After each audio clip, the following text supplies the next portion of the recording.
Hey, everybody. Welcome to Why Podcasts Are Vital for 2026. Right over here is the main man, Casey Cheshire. And I can tell y'all, many of you that are on this call right now, listening to this live stream or rewatching it, you've probably been interviewed by Casey. You might even be part of the community that we're all a part of, which is the Connect to Market community. And we just had a killer meeting yesterday. We were talking about demand and brand. And man, there were so many good people on that call sharing some amazing things. So my name is Paul Jones, and I'm the facilitator of the Connect to Market community for growth marketers, VP of marketing with early founders or founder-led sales growth. So if you are a community member and you are here watching right now, say hi in the comments. We'd love to hear from you. We appreciate so many great conversations. But let me frame this up because Casey is constantly interviewing other people on marketing. Yes. In fact, you won't believe this, but he actually runs more than this, but he runs two B2B official podcasts, which are called the Hardcore Marketing Show. And then he also does the Connect to Market, where he interviews members of our community, the Connect to Market community. So in addition to that, he also has another one called Creating the Greatest Show. So he's running 3 different podcasts right now. And then in addition, Ringmaster, really cool company, they build podcasts for companies, and they've built over 50 podcasts for companies in their lifetime. Also, if you didn't catch this a few months ago, they were able to get their flag, like they created this Ringmaster flag on the top of Everest. It's one of the coolest things I've ever seen. So, Casey, we get to actually hear from you this time. I get to ask you all the questions. We get to put you in the hot seat.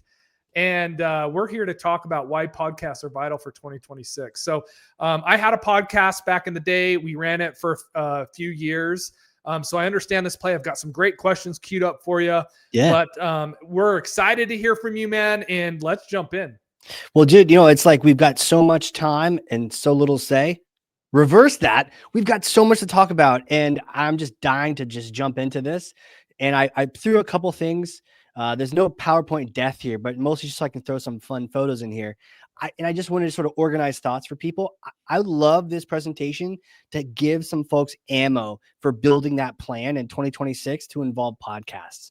And not just from they sound cool or they look cool, or I love podcast type perspective, but like roll up the sleeves and like go to market in a real strategic sense. Like, what can we do here? So, and again, shout out to everyone in the comments from the Connect to Market community.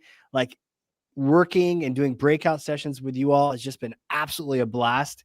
So really quick, what we're going to just chit chat about today is just talk about what the current challenges are with go-to-market right now. It's a great acronym. A lot of people believe in it, but what you're going to see with some of the stats, we got some really good research, is that most people are not having success with go-to-market right now. And there's a reason for it.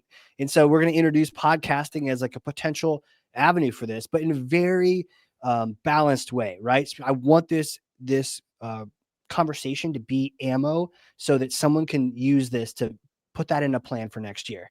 We're going to talk brand versus demand. The spoiler, both can get addressed. If you have a brand problem, can get solved. If you have a demand, if you're trying to fill that pipe, top of the funnel, mid, toward the end, we've got solutions for that too. And really just to share and educate in this. Also, can't just throw a channel out there without talking about how to integrate it with go-to-market. And then finally, we have a cool giveaway at the end. It's a podcast planner. It's basically how to integrate podcasting with your go-to-market plan, and it talks through some really intentional steps. So that's the plan, Paul. What do you think? Well, hey, look, let me tell you this. For everyone that's watching this, you might be thinking, yeah, it'd be cute for us to have a podcast for our company. But after talking with Casey and after implementing a B2B podcast, Casey's going to share with you a unique way to think about podcasts. Shifting from just, hey, it'd be fun to have a podcast to, it's very strategic and it's very relational. And I think it's a big shift because as I've been talking to other people who either have their own podcasts or are thinking about running their own podcasts, I think they miss that key part that you always harp on, which is you really have to think of this differently. This isn't about generating content. It's Right. about generating a relationship. And so I Yeah. think you're going to hear that probably throughout our whole call today. Yeah, relationship and revenue too. I think sometimes we get so fixated, like you're saying, on like creating content for content's sake, but then no one comes to get it. So a lot of this is not just creating some good content or good conversations, but how do we get more people hearing them? If you've got the CEO of your company hosting a show and he's talking to another thought leader and these brilliant minds are chatting about strategy in your industry and no one hears it, it doesn't matter. Like it doesn't count. So we got to get this stuff out to people. So we'll definitely talk through that. Great stat. Shout out to Sam Graham, godfather of go-to-market. I'm just saying, I'm putting it out there. He's the guy. Flip My Funnel, all those events. And he's got a stat that just absolutely stopped me in my tracks. We shared it on the Substack. 80% of go-to-market fails right now. That's like crazy, Paul, right? Like if you're going to roll the dice, 80% of the time you fail, like something's going on, right? So a lot of time, what he said is like, well, fewer buyers are entering the sales cycle. And that makes me go, well, yeah, we're doing more and more self-research and more AI research because we don't want to talk to you and your crazy salespeople. Do nothing is the biggest competitor out there. Well, what does this really mean in human terms? It means I trust myself. I don't necessarily trust you yet as you're hawking your software at me. So I just trust myself, and myself says, well, it's not perfect, but I'm going to do it. I'm just going to do what we're currently doing. Status quo. That one kind of tells me that you haven't, in your marketing or in your positioning, you haven't reached that action threshold yet. Yeah. Like, cause it doesn't benefit me. I don't feel that I'm going to benefit enough over doing nothing. Yeah. Maybe, from a go-to-market strategy. And I think that probably is mostly positioning and messaging, meaning that you thought you knew what the problem was, but you didn't spend enough time with the market to really know how it's framed up. Totally. And, Sam Graham agrees with you on positioning being so vital and go to market. But I would even add into the mix that, like, even if you're positioned perfectly and the pain is bad and I do want to solve it, but if I don't trust that you're going to actually make this happen and buying you is going to get me fired, I'm just not going to do it. Right. And we're seeing that a lot. It's growing a lot more. So great. You got to go to market, multi-channel, multi-threaded, annual plan, and then it's not working. And so a couple of the reasons. AI, right? Everyone's got it now. Apparently it's got like the lowest churn of all software ever. Was the latest stat. Wow. But what the result is just noise, just so much more noise. It's not you and I chit-chatting, right? Mm-hmm. It's, hey, it's Notebook LM with some fake people talking about some fake data that was drummed up by fake things, which is just the mean and the average of all the data out there, right? It's nothing spicy. Like, where's the beef, right? So yeah, and it's just like, it's people on repeat. So people are getting drowned out and we're really good at focusing out the noise. What's interesting about that one that I'm hearing about right now Yeah. is also a lot of companies are seeing a massive decrease in web traffic because AI summary on your Google search. People don't need to go past AI summary. So they're not reading your content anymore. They're not going to the blog. They're just getting that AI summary, that's where it stops. Yeah. Spoiler, there's a slide on it, but podcasting actually helps with GEO and SEO, but especially GEO because it's actually structured as a question. There's a question and answer. That's exactly what GEO needs. So I was chatting with someone the other day who they were doing research for their own marketing, and their competitors' data came up in their AI results, and they're like, "Oh crap, I got to get on this thing." My competitor is getting cited left and right on this thing. So all this is like, hey, they're overwhelmed. They've heard it all before, and that comes from the GTM partners. But how I would add to that is they're take resistant. And there's this concept I've just been really wrestling with, the idea of so many of our relationships in the B2B world start with a take. And I was guilty of this, marketing automation out the wazoo. And the crazy thing was I was just taking. right? Like you can't even see this LinkedIn Live unless you filled out a form and blah, blah, blah. That would be the old school method, but we're still doing that with our marketing and with our go-to-market. So, hey, it's this amazing, completely aligned go-to-market plan, but it starts things with a take. So a couple of the takes. I want your attention. I want to steal your attention. It doesn't really matter that you have like 4 other to-dos to do and you're about to do a LinkedIn Live. I want to steal your attention because I want it, right? And it's not like, let me help you with something. It's, I'm just taking it. And where is this trending? This is trending even worse, right? So you'll see some trending notes on here. And then once I play the silly game of getting your attention, what am I going to do with it? Well, now I need to take your information. Now, thankfully, this is trending a little bit better. People are wising up. They're not doing the form everywhere. Like you can't see a single PDF or anything unless you fill out this form. That was the old days. And you know what? I used to promote that. Thankfully, we're shifting away from that. We're like, no, here, let me give you some of this content. And if you want, you can give me your information. That's the right way to do it. So I'm seeing some good things there. But man, are we violating it everywhere else? Like the inbox. Not only am I taking up your attention, now I'm taking up your inbox and I'm in there and I'm not offering any value. It's trending negative. And then the last one, I don't know if you've gotten this, Paul, where someone said, hey, you know what? I want to take your attention, take your time. Please just hop on a call with me. I'll give you a free tumbler, right? And I already have a couple, but it looked nice. But don't worry. I'm going to send you some DoorDash money as well. Because again, I want to take your time, but I'm going to give you some of these things. So again, it's just like, and the whole point is that people are resistant to this. They feel it, they understand it, and people are getting better and better, not just about ignoring ads, but about resisting these sort of these like self-indulgent, these selfish asks from companies. Mm-hmm. Did you come up with take resistant, the term? Yeah. Damn, that is good. You like I that? like that. Yeah, I like that a lot. I'm trying to think of how to describe it. It's just and that's how outbound, inbound, that's how the motion has been forever. And I've always felt that it's super basic. Like, let's just get a list and annoy people until we find the people with the pain. Yeah. The inbox, right? Definitely a great sales coach, Dave Rubenstein. He's constantly telling people, stop sending those emails out. And if you're a marketer listening to this, please work with your sales team to stop doing this. And definitely don't do any nurture emails that do this where you're checking in. He's like, dude, you're not a hotel. Stop trying to check in with, hey man, just checking in on that deal. What do you want a free DoubleTree cookie? Like, we're not a hotel. Stop checking. There's no value. See, with the check-in, I want your information. I want you to tell me where the deal's at, but I'm not doing anything for you. So again, it's a take, right? So it's just constantly, we're just taking. So you know what? Gotta love a little PowerPoint drawing. This is just, I'm just trying to demonstrate, like, you have all the good intentions, solid go-to-market going into the mix, but then you have the noise that comes from just natural noise, right? All your competitors, all these other things. But now you have the noise getting worse because of AI. And then what? You have that take defense going on inside. I think we give credit to it being noisy and just try to be noisier to get through that. But then we don't realize that there's that take defense happening inside of the go-to-market process. All it's doing is just killing the metrics, right? It's just killing the conversion rates. Everything looked that much worse because you've got that shield going on and we're not considering it. So we're trying to bust through it, but good luck busting through the shield, even with the sharpest sword. It's just not going to work. People get better and better at this. And it's almost one of those like, fool me once, shame on me, unsubscribe, not taking your call, don't talk to me.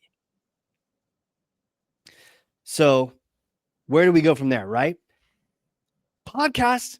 Don't want to bury the lead, but like I discovered this by just doing a podcast, and I didn't understand that this was what would happen.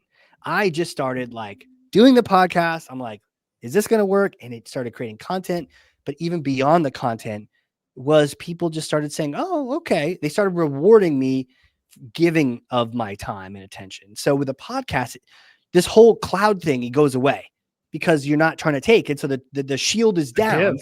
Yeah. Right. Cause you're just giving left and right. So we're giving attention. I'm interviewing you. I want to know what your answers are. I'm not talking at you anymore. I'm asking a question and being quiet, and honestly, every company should do way more of that than they do, if they do it at all, just asking. But I'm also giving you my platform, and I'm not, giving you content if you bartered with me to fill out the form. I'm creating content with you, that you can use because you're going to be in an awesome light. You're going to be answering great questions. Man, I'm creating collateral for you and your company. And there's no ask, there's no form field, there's no cost. We're just giving time and attention. So this gets people's attention and they go, oh, wait a minute. Maybe we can have a relationship with this person. Inevitably, they're asking you, what do you do? Right? And you're like, oh, we do this, but it's not about me. It's about you. Right? And you go back to give. And at the end, your time and your treasure. We often like to send thank you gifts after a guest comes on a show. They're already thankful. And you're like, but you know what? Thank you. Here's this amazing like foam thing, or here's this awesome plaque with a quote you said on it. And people are just like, man, you just keep giving. Right. That's and so cool. at some point, do you stop giving to then take? No, you keep giving. And then you try to solve the problems you discovered on the podcast with them. It's the give, man. It's like the give economy, you know? Oh yeah, love this. I remember when we started our podcast, our B2B podcast, we wanted to build relationships with CHROs. And so I just started cold messaging on LinkedIn, these CHROs from these huge companies, and said, hey, do you want to get on a podcast and we can chat about X, Y, and Z? Culture was kind of our focus. Yeah. And I was shocked at how many people were interested. You take, a traditional take approach, and you're going to be reaching out to hundreds before you get one response. Right. Our response was cut that significantly. I mean, 1 in 10, maybe 1 in 5. It's that kind of, once you shift to that mentality, and that's what I think why podcasts are so powerful, because you're helping create, as you said, helping create content together. Yeah, it's not magic, right? I put it at the bottom. And I'm trying to say that like podcasts are like the golden gun. Stop doing all your other marketing. You still need everything else. But man, can I skip a lot of those games? I don't need to buy 1,000 blankets at the trade show so that this person talks to this person. And one day when they need it, tells that person, oh, there's this blanket I got. Maybe we should shop them too, right? It's just this wild game that we played in the B2B world and in the marketing space. And I'm just like, maybe we can just give time and attention to our future customers and they reward you for it, right? They're thankful. And they're like, how can we work together? So next, I really just wanted to talk about, okay, like maybe this is Casey. He's the hype guy. Is this just all about Beanie Babies? Right? Do you remember those? That's Paul? a good documentary. All right. Yeah. Anyone on the live? Do you remember Beanie Babies? Did you have one? And what kind did you have? Throw it in there. Did you have one, Paul? I don't think so. I don't even know. I think I was gifted those after the crash. But for those newer to life Beanie Babies, these little cute little guys, something happened. And they became like apparently this rare collectible, right? And the market exploded. People were like, oh my gosh. And they went for wild $1,000 billion prices. And later on, now we're like, we have them and our kids have them. We're like, whatever. They're just like cute little things. But it was definitely a fad. Versus if you had one share of Apple stock in 1990, we did the math, it would have split something to the point of you'd have 120 shares now. Just one share turned into 120 shares, and you'd have about 30 grand. Wow. From that one share. Imagine if you bought 2, right? Or more. So clearly, when we do podcasts, sometimes we ask people, what would you tell your younger self? A lot of people say, I'd buy Apple stock, or I'd buy this stock or that stock. So really, it's like, how do we know the difference? Is it a fad? Is it not? So I tried to, look around and gather some actual stats, right? And I found this was fascinating. eMarketer has some stats. Content Marketing Institute has some stats. These are good groups. These are not the tabloids in the store, right? And so what's been fascinating is people are listening to podcasts. And it's like, do we even need to say that? Yes, because we're not just listening to, fun and sports podcasts and joke and comedy, but business podcasts too. Because people want to learn, people want to meet other people, hear about them, hear what's going on. How do I deal with SEO and GEO, right? Whatever your industry, they want to know what's going on and get informed and listen to the right combination of people that are entertaining, right? So people are listening, but what's really interesting is that business leaders are listening. Almost all of them, right, are listening.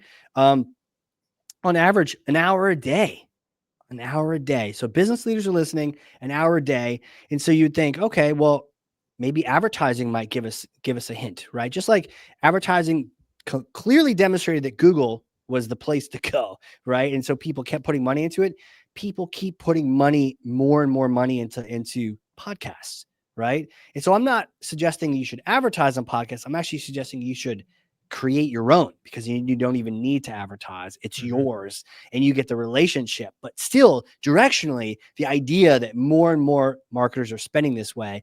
And CMI even said, hey, 50% of the people they surveyed are actually going to be investing more in 2026, right? So just this year alone, 4 billion, and a lot of people planning to spend over there in 2026. So there is some value if you have your own pod to advertising on other pods.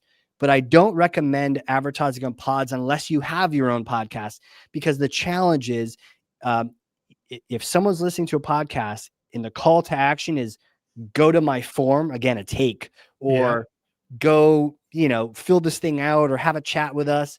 Most people aren't going to like put the lawnmower down, pause their commute, pull off to the side of the road and complete your action. But if the call to action is, hey, we talk about this and more on our podcast over here, come check it out sometime, right? It's a great way to convert people over to your podcast. So just a thought there. That makes sense. Oftentimes, Paul, get this question like, is this brand or demand? Spoiler, it's both. And if we had more time, we'd talk through more of these. But essentially, we're seeing two different groups that we work with at Ringmaster. And some come to us and they say, look, we've got some demand challenges, or we really want to grow. We've got some aggressive. It's not so much a challenge. It's like, how much of the market can we scoop up? 2026 is coming. We really want to we have some aggressive goals. We have to hit all the channels properly. And we think this one might open up the other ones for us. And it's like, absolutely. So it's this currency, right? Connection currency. So we're seeing things where targeted guests, exactly who you want to talk to, end up in the top of your funnel, right? Sometimes they kind of skip toward the end. I had one conversation with an amazing podcast guest a couple of years ago, found out she was migrating to exactly the same software that my team at the time specialized in. I was like, oh, man, serendipity. Let's get together. And we scoped it out, turned into a project, no sales cycle, right? Because we're friends now. We had a relationship. So we're seeing that. We're also seeing those that, like I described, that are in market, they're going right to like the finish line. Everyone else, and again, it's not magic. Not everyone's in market at the time, but it fills that top of the funnel so that they can start getting nurtured as their contracts come up. Now they're shopping you. They may not even be shopping other people. They just may be migrating to you. And then finally, we're seeing customer stories and referrals coming out of it. On the brand side, great quote, be everywhere they are. And we're seeing also be everywhere where Google is and where GPT and all the AIs are. So you create some really cool ordered content. A lot of times people are just like, well, let me just keyword stuff, this and that. ChatGPT wants questions and answered. Why? Because they get questions and answers, right? And they give answers. And so if you can formulate a question already, and it happens to, it's just like SEO, right? It's just with an AI flavor to it. Podcasts are questions and answers. It's fantastic. It's already created that way. So we're seeing a lot of people repurpose podcast content into 1,000 other things. And that gets us on to the next thing. Before we run out of time, how do we integrate this with go-to-market, right? So obviously defining goals right up front. One of the biggest ways you can fail using a podcast in a B2B sense is not being very clear on the goal you're trying to achieve with it. We see this all the time. A lot of groups will come to us. They already have a podcast, or like one particular group, they stopped doing it last year around October. About this time last year, they stopped. It was cool, but it took a lot of work. It does.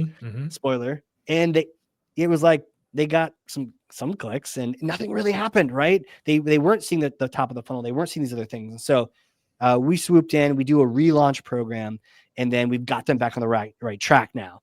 But yeah, you got to start with the end in mind. It's huge for podcasts.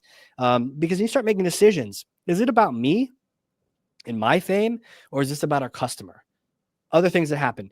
We're making micro niches now. It is not about competing with Joe Rogan or NPR.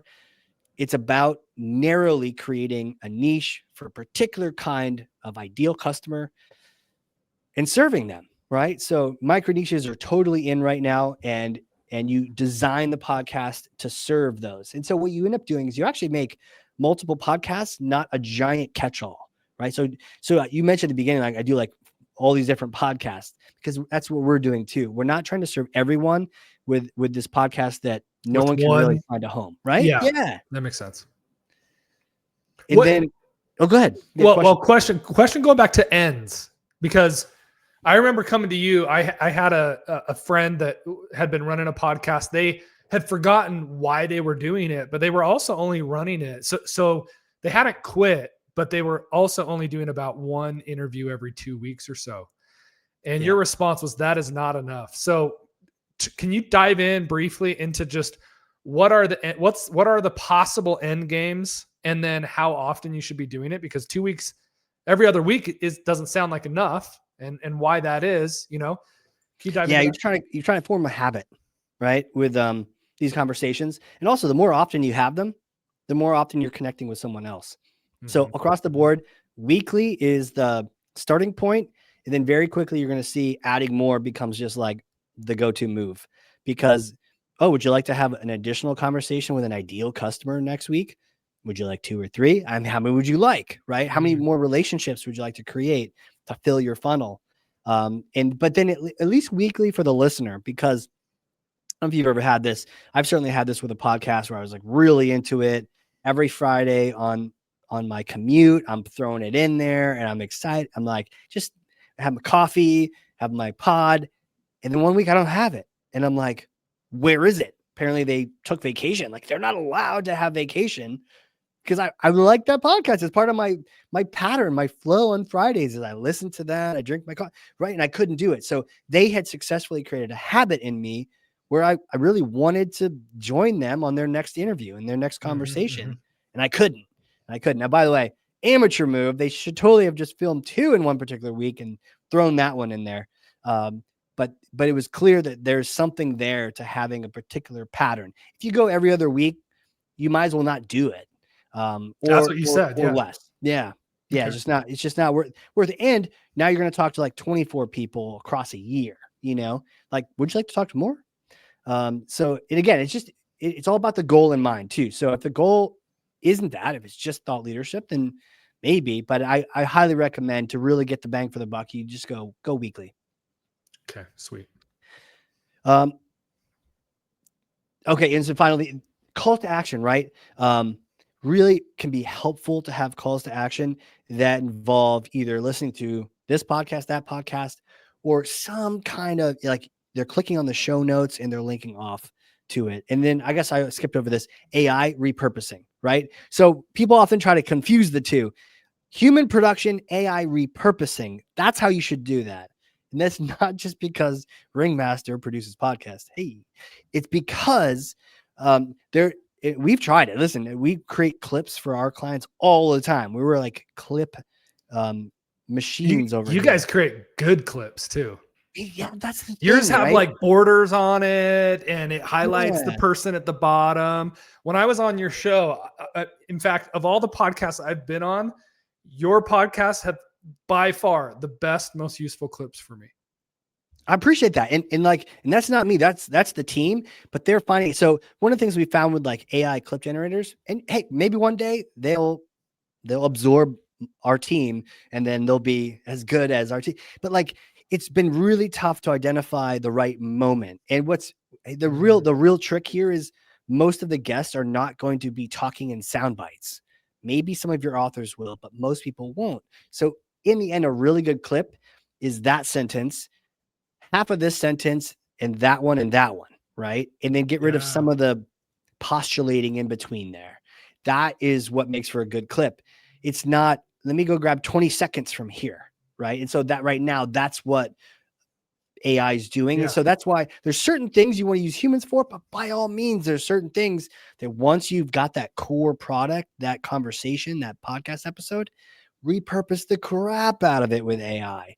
Absolutely download it all. Make your own GPTs with the transcripts, create blog posts, create social content, create all these things. as long as the core started out with some human conversation and then some human was behind the scenes going like, okay, key. Mm-hmm. Love that. Key. Yeah. And so then rounding it out, just wanted to close with this because I know we're up on time. I'm happy to answer any kind of questions on podcasting, how it might fit into plans.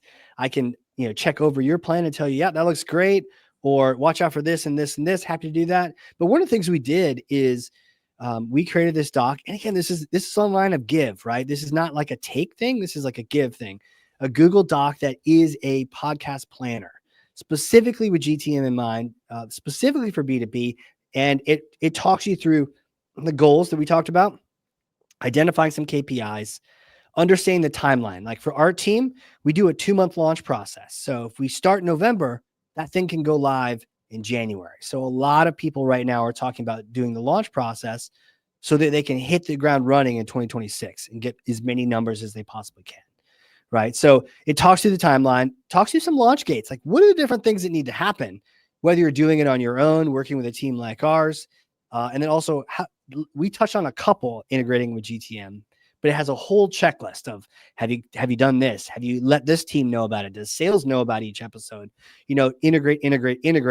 One of the keys with GTM is it has to be integrated across channels, can't be in a silo. And so we have some silo busting checklists and even some dashboards too of how you might report this up, down, sideways to different departments so they understand what the heck you're up to. And so to get that, just DM me on LinkedIn or shoot me a quick email. Sounds like some good stuff, especially that sample dashboard. Because I know a lot of people have questions about ROI. Casey, I have one final question for you. We've talked a lot today about listeners and then guests. How do you prioritize that? When you're creating, especially for B2B, when you're creating a B2B podcast, are you thinking more so about the guests or the people listening? That is one of the greatest unscripted questions I think I've ever gotten on a conversation like this, but it's a really good question. Yeah, it's so important. And this ties back to the start with the end in mind. Like, you do need to pick. Is it the host? Is it the guest? Or is it the listener? Who is the most important? You have to pick one. Yeah. And then you can serve the second. And then there's the third. And you have to decide the order of that. And so, and I've talked to a lot of podcasters, a lot of podcast hosts who say listeners number one. I've definitely met some folks where it's all about the host, and that's what they're trying to do. And they're like, make me more famous. And that does not usually work for me and our methodology at Ringmaster. It's all about the guest.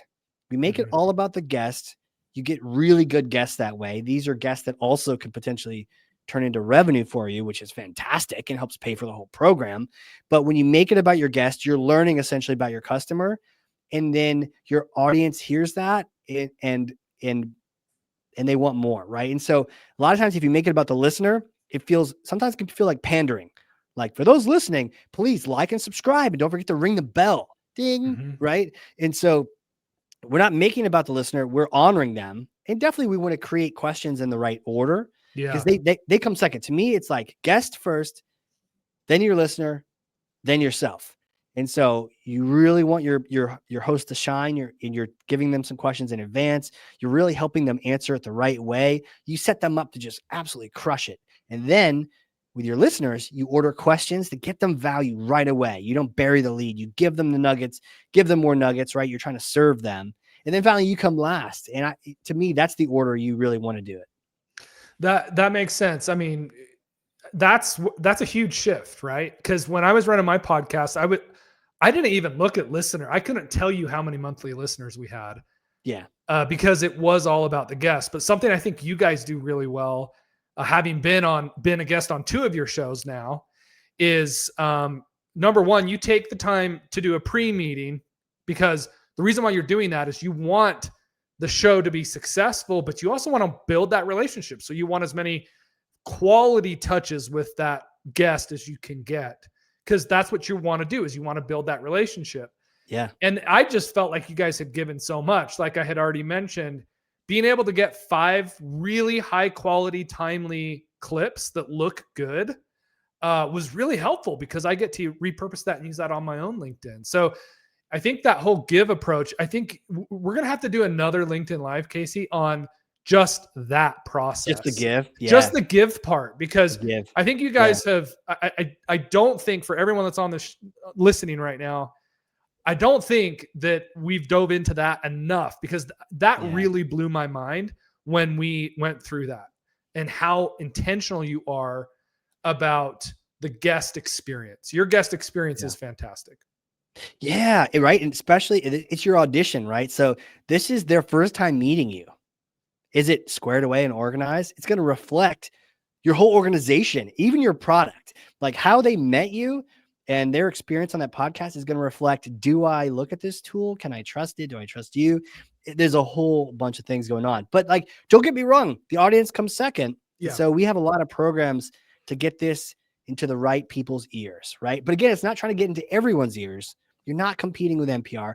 You're actually trying to get your micro niche, your micro community to all listen to your podcast because you're trying to serve them. So the people do come because they hear that you're not pandering and they want that kind of authentic conversation. Cool. Love it. This has been awesome. Yeah, definitely. Great questions, man.